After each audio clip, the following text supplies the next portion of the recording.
les fois que tu invoques la protection divine alors que tu es dans la désobéissance, tu es plutôt en train d'évoquer le châtiment de Dieu sur ta vie. C'est ce qu'on oublie et je dois vous le dire. Aujourd'hui, on se dit qu'il n'y a que les occultistes qui sont châtiés par leur divinité. Mais il y a beaucoup de chrétiens qui vivent des malheurs parce qu'ils ne parviennent pas à marcher selon la divinité qu'ils servent. Mais puisqu'ils se disent qu'ils sont trompés par la grâce de Jésus-Christ, ils se disent que les malheurs qu'ils sont viennent de leur famille ténébreuse.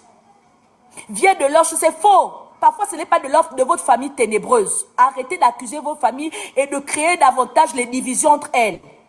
Parfois, c'est votre désobéissance qui résulte de ces combats que vous vivez.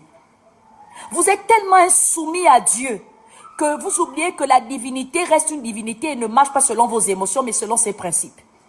Donc, toutes les fois que tu es hors du principe, tu es obligé d'être châtié et corrigé.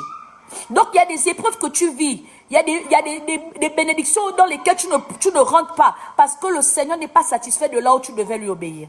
Tu as attendu 2 ans, 3 ans, tu es fatigué d'attendre, tu t'inscris dans la désobéissance. Comment est-ce que tu t'attends que le Dieu qui a prévu de te bénir dans 5 ans puisse te bénir? Il va prolonger le temps de ta bénédiction. Et quand il prolongera, si tu n'es pas fort dans le Seigneur, tu vas être une frustrée dans le Seigneur. Et tu vas développer des directs et dire que les églises sont faux et les prophètes sont faux parce que tu n'auras pas reconnu que toi-même tu as été fausse, toi-même tu as été faux dans ton observation au principe de base de cette sainte doctrine. Et c'est comme ça qu'on mélange tout, les torchons et les serpillères.